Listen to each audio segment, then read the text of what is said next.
Hello and welcome. My name's Angie Holden and I'm the blogger behind the Country Chic Cottage. So I know more and more people are getting into sublimation, purchasing sublimation printers either for their business or for just home use as home crafters. Now as the holidays approach, I figure more and more people will be looking into sublimation. So I wanted to do a video on 5 things you should know before you dive into sublimation printing. And these are questions and issues that I see people run into all the time.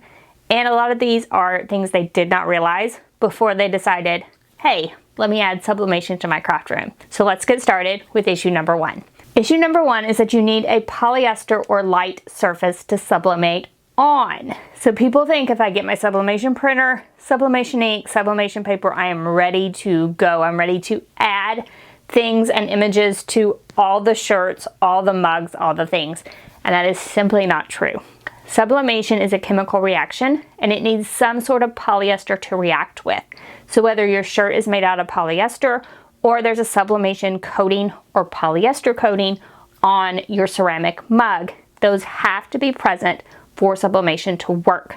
So the number one thing I see people do is get their first print off their sublimation printer and apply it to a mug from the dollar store or a 100% cotton shirt and then say that either their image doesn't transfer at all or that it's super light. Both of those will happen when you don't use the proper surface. So you need to be aware that you'll need a polyester surface. And then wait a second, I said polyester and light materials. So sublimation is transparent. You can actually see through it when it's on your surface. So any color of your blank will actually come through the sublimation. So if I was to sublimate on this black shirt, you wouldn't be able to see the ink. So the black would show through the ink and therefore you would not be able to see anything. Now, there are some ways around this and I'll link to some videos below about how to sublimate on cotton as well as dark surfaces. There's just an extra step that you have to do in order to sublimate on those surfaces. However, it does take that extra step, extra supplies, extra knowledge, that type of thing. So you do need to be aware of that before you dive into sublimation. Number 2, costs to get started. You need quite a few things to get started with sublimation. So I mentioned a few of those already. You need a sublimation printer with sublimation ink and sublimation paper. You need all 3 of those things. So you will need a separate printer that is not your home printer. The same printer will not work for both sublimation and for stickers out of your Cricut machine. You need a separate printer for both of those operations. So you'll need a whole other printer in your home. And in that printer, you will need to add sublimation ink to the printer itself. Now, only a few printers are able to do this, and I'll link to a video below of one that I converted. Or if you don't want to convert a printer like I have, then you can jump all the way up to a sublimation printer like a Sawgrass printer, which is made for sublimation and comes with sublimation ink. It just depends on how much you want to invest. So a beginner might just go with an Epson EcoTank and convert it themselves into a sublimation printer in order to get into sublimation crafting at less cost. But as your business grows, you may find that you need a more professional sublimation printer. And some people choose to start at the more professional level.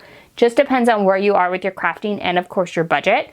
But you will need something that prints with sublimation ink. And then, third thing, I always recommend sublimation paper, that you print on that sublimation paper in order to transfer your design. And then we already talked a little bit about the blanks and the special blanks you'll need with a polyester based or polyester coating over the top. And then I'm going to link you to another video in the description below with tons of other, some optional, some not, materials. So those other supplies can include heat resistant tape, protective paper. There are some sublimation blanks that you will need some specialty foams and some special Teflon. You might want a convection oven. There's tons of other things that you can add for sublimation. And so yes, you have the printer, you have the ink, you're ready to press on this shirt. However, you may need a few other supplies. And then once you start with shirts, you want to add mugs, then you need a few other supplies. You want to sublimate on glass, a few other supplies. So it does kind of snowball from there as far as costs. So be aware of the cost before you enter into this craft. And while we're talking about costs, let's talk about number 3. So to make that chemical reaction happen with sublimation, you need a heat source. So you need a heat source of some type. I recommend a heat press. Sometimes you can get by with the easy press depending on your project. However, I will caution you here, an easy press will not work for all sublimation crafts. So some sublimation blanks require like heavy pressure to be pressed down onto the sublimation blank, and you can't always get that with the easy press, I'll just be honest. I have had a little bit of success, but if you are going to do it repeatedly, I definitely recommend that heat press. So if you don't have a heat press, you want to get into sublimation, you may factor that into those beginning costs of number 2 that we talked about with your heat source that you'll need for our number 3 thing I see when people get into sublimation. So now for number 4. Color correction. So when you convert that Epson EcoTank printer that I talked about, that's the kind of the beginner model for sublimation these days, when you convert that over, the colors might look a little weird, just depending on your printer model, the ink you put in it, that type of thing. Because the printer itself is made for inkjet ink, and the colors of sublimation ink are a bit different. So then you get into color correction and correcting the colors that are coming from your computer to your printer in order for it to print correctly so you can press it and it looks just like what's on your computer screen. Now, there are ways to do this. However, they do require usually a paid program. So color correction cannot happen with like base programs that you might be used to. So what I use for color correction is Photoshop, and there are a few other programs on the market that can handle color correction, but generally you have to pay some kind of fee to get those. So I will link to a video below about color correction if you want to watch that before you actually get a sublimation printer. Might help you decide what sublimation printer you want and if you're going to need that software right up front.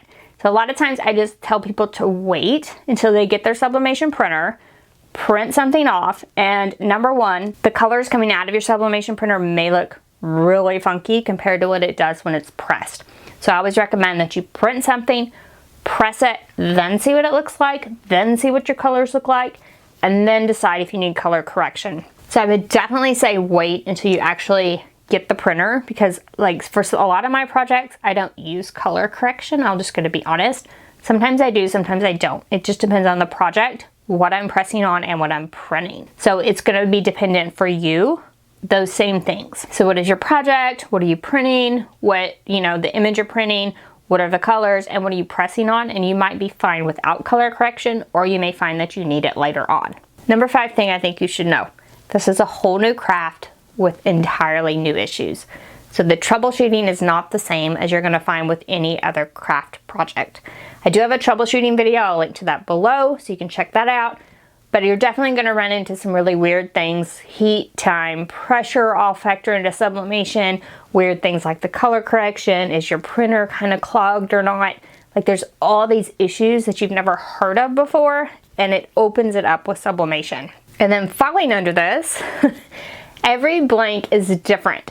So you need to check the manufacturer's instructions for things like time, temperature, and pressure. And let's say I get a tumbler from one manufacturer and then I get one from another the next time. The other manufacturer's tumbler might require slightly different settings in order to get a good sublimation print. And a lot of people don't realize that. They think there's something wrong with their printer, when in fact they should have changed their settings for that manufacturer's recommendations. So it's definitely something that requires a little troubleshooting, a little thought, and a little knowledge. So you may find that you need to gain a little experience with sublimation before you get really good at it. So I would keep that in mind before diving into sublimation. Now, I've given you 5 things to think about before diving into sublimation. If you start ready to dive in, or if you still have questions and just want to learn a little bit more, I have something for you. So I've started a free sublimation class for those of you that either are getting started with sublimation or just want to learn more. I'm going to drop a link to sign up in the description below. If you're on computer, click show more. If you're on mobile, there's like an arrow that expands the description, or depending on how you're watching, you may have to swipe up on the video. You should find a link for a free class. Just sign up. It'll start coming to your email inbox, and you can learn a little bit more about sublimation. Or if you've just purchased your sublimation printer, start with our first class. Soon you will be a sublimation expert. So I hope this video helped you. If it did, give us a thumbs up. If you have any questions about sublimation, feel free, drop down in the comment section, ask away. A lot of times I'll drop a link to a video for you to watch that will answer that question, or I might even put your question on a list of future videos for me to make, and you might see your question answered in a few weeks. And if you haven't already, head on over to our YouTube channel, hit that subscribe button. We have sublimation videos all the time, and trust me, you don't want to miss any of those. So thank y'all for joining me, and I'll see you next week. Bye-bye.